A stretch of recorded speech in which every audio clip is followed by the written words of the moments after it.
Hello space lovers, మన కళ్ళ ముందున్న నీలి ఆకాశం, రాత్రిపూట మెరిసే నక్షత్రాలు, చంద్రుడు, వీటన్నిటిని చూస్తుంటే మన మనసులో ఏదో తెలియని ప్రశాంతత వస్తుంది. దాంతోపాటు ఒక అద్భుతాన్ని చూస్తున్న ఫీలింగ్ కలుగుతుంది. కాకపోతే ఆ అద్భుతాన్ని చిన్నప్పటి నుండి చూస్తున్నాం కాబట్టి అలవాటైనట్టుగా అనిపిస్తుంది. కానీ ఆ ఆకాశం వైపు చూస్తున్నంతసేపు మనకు తెలియకుండానే మనం ఊహించుకోవడం మొదలు పెడతాం.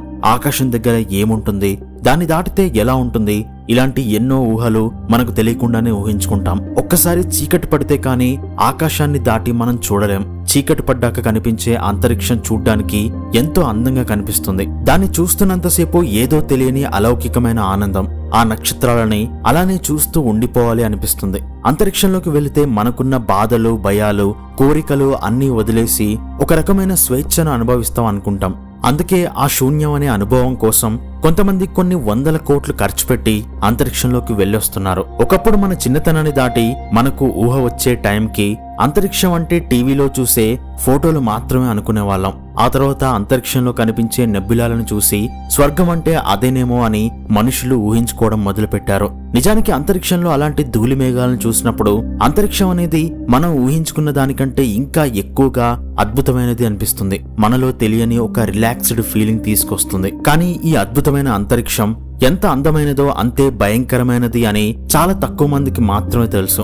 మన ఊహకు కూడా అందని ప్రమాదాలు ఉంటాయి అని ఎవరూ అనుకోరు. మనం తరచుగా అంతరిక్ష పరిశోధనల గురించి, కొత్త గ్రహాల డిస్కవరీల గురించి మాట్లాడుకుంటాం. కానీ ఈ అనంత విశ్వంలో దాగి ఉన్న నిజమైన భయాలు, సవాళ్లు, మానవ జీవితం ఎంత సున్నితమైనదో చెప్పే పరిస్థితుల గురించి చాలా తక్కువగా మాట్లాడుకుంటాం. ఇది కేవలం సైన్స్ ఫిక్షన్ కథ కాదు. ఇది మనం ప్రెజెంట్ తో పాటు భవిష్యత్తులో ఎదుర్కోబోయే వాస్తవ ప్రమాదాల గురించిన కథ. అంతరిక్షంలో మనం అడుగు పెట్టగానే ఎదురయ్యే మొట్టమొదటి అతిపెద్ద శత్రువు శూన్యం. మనకు అలవాటైన భూమిపై వాతావరణం మన శరీరంపై దాదాపు 6.5 కిలోల ఒత్తిడిని నిరంతరం కలిగిస్తుంది. ఈ ఒత్తిడికి మన శరీరం అలవాటు పడింది. మన లోపల ఉన్న ప్రెషర్ అనేది పైనుండి వస్తున్న ప్రెషర్ కి వ్యతిరేకంగా పనిచేస్తూ బ్యాలెన్స్ చేస్తుంది. కానీ అంతరిక్షంలో ఆ వాతావరణమే ఉండదు. అంటే బయటి ఒత్తిడి అనేది అస్సలు ఉండదు. ఈ శూన్యం ఎంత ప్రమాదకరం అంటే మనం ఎలాంటి స్పేస్ సూట్ లేకుండా అంతరిక్షంలోకి వెళ్తే సెకండ్ల వ్యవధిలోనే మన ఊపిరితిత్తుల్లోని గాలి ఒక్కసారిగా బయటకు వచ్చేస్తుంది. దాంతో మన ఊపిరితిత్తులు సెకండ్లలో చిట్లిపోతాయి. ఆ తర్వాత మన శరీరంపై ఉన్న అన్ని లిక్విడ్స్ అంటే రక్తం, లాలాజలం, కన్నీళ్లు, మన చర్మం మరియు ఆర్గన్స్ లోని నీరు ఆవిరైపోతాయి. దీన్నే ఎబోలిజం అంటారు. ఇలా ఎందుకు జరుగుతుందంటే మన బాడీ మీద ప్రెషర్ అనేది లేకపోవడం వల్లనే జరుగుతుంది. అంటే ఒకప్పుడు భూమి మీద ఎక్కువ దూరం నడుచుకుంటూ వెళితే భూమి అంచుకు చేరుకొని కింద పడిపోతాం అని అనుకునేవాళ్ళు. సరిగ్గా అలాగే భూమిని దాటి వెళ్తే అక్కడ పరిస్థితులు ఎలా ఉంటాయో తెలీదు.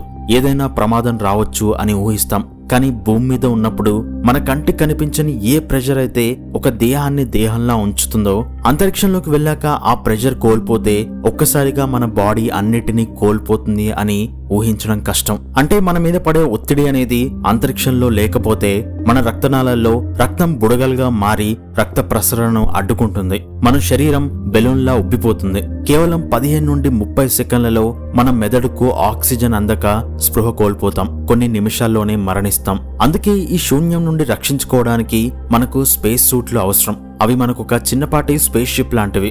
ఆ స్పేస్ సూట్ లోపల మన బాడీకి అవసరమైన ప్రెషర్, టెంపరేచర్, ఆక్సిజన్ అన్నీ ఉంటాయి. కానీ ఆ స్పేస్ సూట్ కు ఒక చిన్న రంధ్రం పడినా దాని పర్యవసానాలు భయంకరంగా ఉంటాయి. 1966లో నాసాకు చెందిన ఒక టెక్నీషియన్ వాక్యూమ్ ఛాంబర్ లో తన సూట్ ను పరీక్షిస్తున్నప్పుడు సూట్ లో లీక్ ఏర్పడి అతను దాదాపు 14 సెకండ్ల పాటు శూన్యంలో స్పృహ కోల్పోయి ఉన్నాడు. అతను స్పృహ కోల్పోయే ముందు తన నాలుకపై నీరు ఆవిరవుతున్నట్టు అనిపించిందని చెప్పాడు. అదృష్టవశాత్తు అతన్ని వెంటనే రక్షించగలిగారు. ఒక్క స్పేస్ సూట్ దెబ్బతిన్నా అది ఎంత భయంకరమైన పరిస్థితికి దారితీస్తుందో ఊహించుకుంటేనే వెన్నులో వణుకు పుడుతుంది. అండ్ అంతరిక్షంలో శూన్యం తర్వాత అత్యంత భయంకరమైనది టెంపరేచర్. అంతరిక్షం అంటే ఖచ్చితంగా గడ్డగట్టే చలి ఉంటుంది అని అనుకుంటాం. కానీ అది కేవలం సగం నిజం మాత్రమే. అంతరిక్షంలో వేడిని ఒక ప్రదేశం నుండి మరో ప్రదేశానికి ట్రాన్స్ఫర్ చేయడానికి గాలి లాంటి మీడియం ఉండదు. కాబట్టి సూర్యరశ్మి డైరెక్ట్ గా తగిలే చోట ఆ శక్తి అంతా ఒకే చోట పేరుకుపోయి టెంపరేచర్ అనేది 120 డిగ్రీల సెల్సియస్ వరకు వెళ్ళొచ్చు. అదే సూర్యరశ్మి తగలకుండా స్పేస్ షిప్ పక్కన దాక్కుంటే మీ బాడీ నుండి వేడి అనేది కంటిన్యూస్ గా స్పేస్ లోకి ట్రాన్స్ఫర్ అయ్యి టెంపరేచర్ అనేది -150 డిగ్రీల సెల్సియస్ వరకు పడిపోతుంది. అంటే మీరు అంతరిక్షంలో ఒక అడుగు ముందుకు వేస్తే వేడితో కాలిపోవచ్చు, ఒక అడుగు వెనక్కి వేస్తే గడ్డ కట్టుకుపోవచ్చు. అంటే స్పేస్ లో టెంపరేచర్ చేంజెస్ అనేవి డ్రాస్టిక్ గా మారుతూ ఉంటాయి. అందుకే మన స్పేస్ క్రాఫ్ట్లు, స్పేస్ సూట్లు ఈ ఎక్స్ట్రీమ్ టెంపరేచర్ నుండి మనల్ని రక్షించడానికి అద్భుతమైన టెక్నాలజీతో తయారు చేస్తారు. వాటిపై అనేక పొరల ఇన్సులేషన్ లోపల టెంపరేచర్ ని కంట్రోల్ చేసే సిస్టమ్స్ ఉంటాయి. కానీ ఈ సిస్టమ్స్ దెబ్బతింటే మనం గడ్డ కట్టుకుపోయి లేకపోతే అతిగా వేడెక్కి మరణించే ప్రమాదం ఉంది. ఇక అంతరిక్షంలో కనిపించని అత్యంత ప్రమాదకరమైన శత్రువు రేడియేషన్. మన భూమిపై మన వాతావరణం, మన భూమి అయస్కాంత క్షేత్రం ఇవన్నీ మనల్ని సూర్యుడి నుండి వచ్చే, విశ్వం నుండి వచ్చే ప్రమాదకరమైన రేడియేషన్ నుండి ఒక కవచంలా రక్షిస్తాయి. కానీ అంతరిక్షంలో ఆ రక్షణ కవచం ఉండదు. స్పేస్ లో మెయిన్ గా 2 రకాల రేడియేషన్లు ఉంటాయి. ఫస్ట్ ది సౌర తుఫాన్లు, అంటే సూర్యుడిపై జరిగే భారీ విస్ఫోటనాల వల్ల వెలువడే శక్తివంతమైన కణాలు. ఇవి సెకండ్లలో అంతరిక్షంలోకి వ్యాపించి వ్యోమగాములకు, అంతరిక్ష నౌకలకు తీవ్ర నష్టం కలిగిస్తాయి. ఒక తీవ్రమైన సౌర తుఫాన్ వస్తే వ్యోమగాములు వెంటనే స్పేస్ క్రాఫ్ట్ లోని తిక్కువాలున్న చాంబర్లోకి వెళ్లి దాక్కోవాలి. దీంతో పాటు కాస్మిక్ రేస్ అనేవి విశ్వం నలుమూలల నుండి వస్తాయి. ఇవి నక్షత్రాలు పేలినప్పుడు బ్లాక్ హోల్స్ లాంటి ప్రదేశాల నుండి వస్తాయి. ఇవి ఎంత శక్తివంతమైనవి అంటే స్పేస్ క్రాఫ్ట్ గోడలను, స్పేస్ సూట్లను కూడా చొచ్చుకొని పోగలవు. వ్యోమగాములు వాళ్ళు కళ్ళు మూసుకొని ఉన్నప్పుడు కూడా ఈ కాస్మిక్ కిరణాలు వాళ్ళ కంటి రెటీనాను తాకినప్పుడు వాళ్ళు మెరుపుల్లాంటివి చూస్తూ ఉంటారు. ఈ రేడియేషన్ వల్ల క్యాన్సర్ వచ్చే ఛాన్సెస్ ఎక్కువ. అంతేకాకుండా మెదడు కణాలను డ్యామేజ్ చేసి కంటి చూపు దెబ్బతీసి నర్వస్ సిస్టమ్ ని కూడా దెబ్బతీస్తుంది. అంతరిక్షంలోకి సుదూర ప్రయాణాలు చేయాలనుకుంటే ఈ రేడియేషన్ నుండి వ్యోమగాములను ఎలా రక్షించాలనేదే ప్రెజెంట్ నాసాకి అతిపెద్ద ఛాలెంజ్. నాసా ఎప్పటికైనా మనుషులను మార్స్ దగ్గరికి పంపిస్తుంది. దానికన్నా ముందు ఎలాన్ మస్క్ స్టార్షిప్ లో మనుషులను మార్స్ గ్రహానికి తీసుకెళ్లబోతున్నాడు. దానికోసం దాదాపు 6 నెలలు అంతరిక్షంలో ప్రయాణించాల్సి వస్తుంది. కాబట్టి అందులో ట్రావెల్ చేసే మనుషులు ఈ రేడియేషన్ కి గురయ్యే ఛాన్స్ ఉంది. కాబట్టి ఇక్కడ హెల్తీగా స్పేస్ షిప్ ఎక్కిన మనుషులు మార్స్ మీద అంతే ఆరోగ్యంగా దిగుతారు అని చెప్పలేం. దానికి కారణం ఎక్కడో నక్షత్రాల చావు దగ్గర నుండి వచ్చే కాస్మిక్ రేస్. ఎందుకంటే ఇవి స్పేస్ సూట్ లో కూడా వెళ్తాయి కాబట్టి. సో రేడియేషన్ తో పాటు అంతరిక్షంలో నిరంతరం మనల్ని వెంటాడే ప్రమాదం అంతరిక్ష శిథిలాలు, అంటే స్పేస్ డిబ్రీస్, అండ్ మైక్రో మీటియోరైట్స్, అంటే ఆస్ట్రాయిడ్ నుండి విడిపోయిన చిన్న ఆస్ట్రాయిడ్ ముక్కలు. ఇవి కేవలం చిన్న రాళ్లు కావచ్చు, కానీ అంతరిక్షంలో అవి అత్యంత వేగంగా, అంటే గంటకు 27,000 కిలోమీటర్ల వేగంతో ప్రయాణిస్తాయి. ఇంత వేగంతో ప్రయాణించే చిన్న కణం కూడా ఒక స్పేస్ క్రాఫ్ట్ ను, స్పేస్ స్టేషన్ ను లేదా స్పేస్ సూట్ ను తీవ్రంగా దెబ్బతీయగలదు. ఒక స్పేస్ క్రాఫ్ట్ నుండి విడిపోయిన అల్యూమినియం ముక్క కూడా గంటకు 27,000 కిలోమీటర్ల వేగంతో ఢీకొంటే అది తుపాకీ గుండు కన్నా ఎక్కువ నష్టం చేయగలదు. ఇప్పటికే భూమి చుట్టూ వేలాది ఉపగ్రహాలు, రాకెట్ భాగాల శిథిలాలు తిరుగుతున్నాయి. వీటి వల్ల ఫ్యూచర్ జనరేషన్స్ చాలా ప్రాబ్లమ్స్ ఫేస్ చేయబోతుంది. ఈ శిథిలాలను కేసల్ సిండ్రోమ్ అని పిలుస్తారు. అంటే ఒక శిథిలం మరొక దాన్ని ఢీకొని ఇంకా ఎక్కువ స్పేస్ డిబ్రీస్ ని తయారు చేస్తుంది. దీనివల్ల భూమి చుట్టూ ఉన్న ఆర్బిట్ అనేది స్పేస్ డిబ్రీస్ తో నిండిపోతుంది. ఇవి స్పేస్ లో విచ్చలవిడిగా తిరుగుతూ ఉంటాయి. అందుకే వ్యోమగాములు వాళ్ళ స్పేస్ సూట్లకు వీటి వల్ల రంధ్రం పడకుండా జాగ్రత్తగా ఉండాలి. లేకపోతే వాటితోనే వాళ్ళు చనిపోతారని వాళ్ళు కూడా ఊహించకపోవచ్చు. అండ్ అంతరిక్షంలో ఇప్పటి వరకు మనం చెప్పుకున్నవి అన్నీ కూడా ఫిజికల్ అటాక్స్. కానీ అంతకు మించిన డేంజర్ ఇంకొకటి ఉంది, అదే ఒంటరితనం. దాంతో మనలో క్రియేట్ అయ్యే సైకలాజికల్ స్ట్రెస్. అంతరిక్ష ప్రయాణం అనేది కేవలం భౌతిక సవాళ్లతో కూడుకున్నది కాదు, అది మానసికంగా కూడా చాలా కఠినమైనది.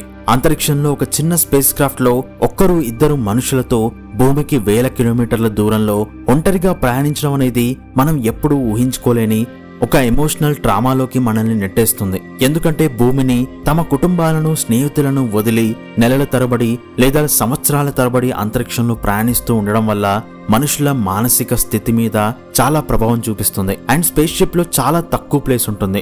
దాంట్లోనే 2-3 మనుషులు ఒక్కసారి కూడా బయటకు వెళ్లకుండా గడపాల్సి ఉంటుంది. కాబట్టి ఇరుకైన ప్రదేశంలో ఒకే వ్యక్తులతో ఎక్కువ కాలం గడపడం వల్ల రిలేషన్స్ దెబ్బతింటాయి, వాళ్ళ మధ్య ఆర్గ్యుమెంట్స్ పెరుగుతాయి. దాంతో డిప్రెషన్ అండ్ ఒకలాంటి ట్రామా అనేది వాళ్ళలో క్రియేట్ అవుతుంది. అలాంటప్పుడు కొన్నిసార్లు ఉన్నది లేనట్టుగా, లేనిది ఉన్నట్టుగా ఊహించుకోవడం మొదలు పెడతారు. అంటే ఒక రకమైన హెల్యూజినేషన్ కి లోనవుతారు. అలాంటప్పుడు వాళ్ళు వెళ్తున్నది ఎంత పెద్ద మిషన్ కోసం అయినా సరే అది సక్సెస్ అవుతుందో లేదో అని, అంతకు మించి చనిపోవచ్చు అని వాళ్ళకు ముందే తెలుసు. కానీ ఆ ప్రయాణంలో వాళ్ళు ఫేస్ చేసే ఎమోషన్ లో అక్కడి నుండి ఎలా బ్రతికి బయటపడాలి అనే ఒక సర్వైవల్ ఇన్స్టింక్ట్ లోకి మారిపోతారు. దానికోసం పక్కనే ఉన్న మనుషులను చంపడానికి కూడా వెనకాడరు. అందుకే వ్యోమగాముల మెంటల్ హెల్త్ మీద ఎక్కువ పరిశోధనలు జరుగుతున్నాయి. అండ్ వాళ్ళకి సైకలాజికల్ సపోర్ట్ ఇవ్వడం అనేది నాసా లాంటి స్పేస్ ఏజెన్సీలకు చాలా పెద్ద పని. మార్స్ గ్రహానికి సుదీర్ఘ ప్రయాణం చేసేటప్పుడు వ్యోమగాములు భూమితో సంబంధాలు కోల్పోయే అవకాశం ఉంది. అప్పుడు ఒంటరితనం, నిస్సహాయత భావాలు మరింత తీవ్రంగా మారొచ్చు. గ్రావిటీ లేకపోవడం వల్ల వచ్చే ప్రాబ్లమ్స్ అంటే భూమి మీద గ్రావిటీకి అలవాటు పడిన మన శరీరానికి అంతరిక్షంలో గురుత్వాకర్షణ లేకపోవడం చాలా ప్రాబ్లమ్స్ ని క్రియేట్ చేస్తుంది. అంటే వ్యోమగాముల బోన్ డెన్సిటీ అనేది తగ్గిపోతుంది, మజిల్స్ అనేవి వీక్ అయిపోతాయి, హార్ట్ కూడా వీక్ అయిపోతుంది. ఎందుకంటే గ్రావిటీ లేకపోవడం వల్ల రక్తాన్ని పంపు చేయడానికి గుండె అంత కష్టపడాల్సిన అవసరం ఉండదు. దాంతోపాటు వెన్నుపూస సాగిపోయి వ్యోమగాములు అంతరిక్షంలో కొద్దిగా హైట్ పెరుగుతారు. కానీ దీనివల్ల వాళ్ళకి వెన్నునొప్పి విపరీతంగా వస్తుంది, కంటి చూపుపై కూడా ప్రభావం ఉంటుంది. అందుకే ఇవేవి రాకుండా ఉండాలి అని స్పేస్ షిప్ లో ప్రతిరోజు వర్కౌట్లు చేయాలి. అంత మాత్రాన పూర్తిగా అలాంటి ప్రాబ్లమ్స్ రాకుండా ఉంటాయి అని చెప్పలేం. అండ్ సుదీర్ఘ అంతరిక్ష ప్రయాణాల తర్వాత భూమికి తిరిగి వచ్చినప్పుడు వాళ్ళకి మళ్ళీ భూమి గ్రావిటీకి అలవాటు పడడానికి కొంచెం టైం పడుతుంది. అండ్ అది చాలా కష్టంగా ఉంటుంది. అనంతమైన శూన్యంలో ఒక అల్యూమినియం ముక్కతో తయారు చేసిన స్పేస్ షిప్ గోడతో ప్రయాణించడం అనేది ఎంత భయంకరంగా ఉంటుందంటే ఒక్కసారి ఏదైనా ఆస్ట్రాయిడ్ వచ్చి ఢీకొంటే ఆ అల్యూమినియం ముక్క వాళ్ళని ఎంత మాత్రం కాపాడలేదు. ఆ స్పేస్ షిప్ నుండి అనంతమైన శూన్యాన్ని చూడాలన్నా కూడా భయంగానే ఉంటుంది. అనంతమైన దూరాలతో భూమి మీద కంటే నెమ్మదిగా కదిలే కాలంతో అంతరిక్షం అనేది మనం ఊహించిన దానికంటే చాలా పెద్దది. మనకు దగ్గరగా ఉన్న నక్షత్రం ప్రాక్సిమా సెంటోరీ మనకు దాదాపు 4 కాంతి సంవత్సరాల దూరంలో ఉంది.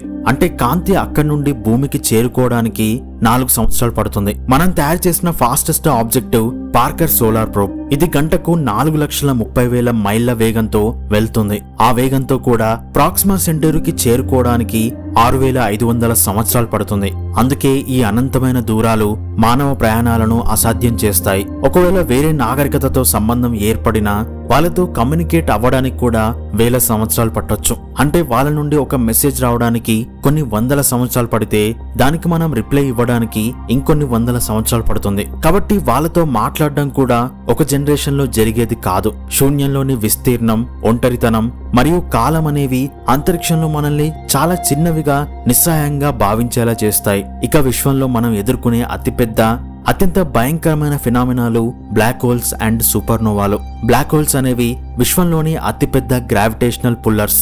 కాకపోతే ఒకవేళ మన సూర్యుడు లాంటి నక్షత్రం బ్లాక్ హోల్ గా మారితే అదొక 3 కిలోమీటర్ల బౌండరీని ఏర్పరుస్తుంది. మనం ఆ 3 కిలోమీటర్ల దగ్గరికి వెళ్తే తప్ప ఆ బ్లాక్ హోల్ గ్రావిటీ నుండి తప్పించుకోలేం. కానీ ఆ బ్లాక్ హోల్ కి 30 కిలోమీటర్ల డిస్టెన్స్ లో మనం ఏం చేసినా బ్లాక్ హోల్ మనల్ని ఏం చేయలేదు.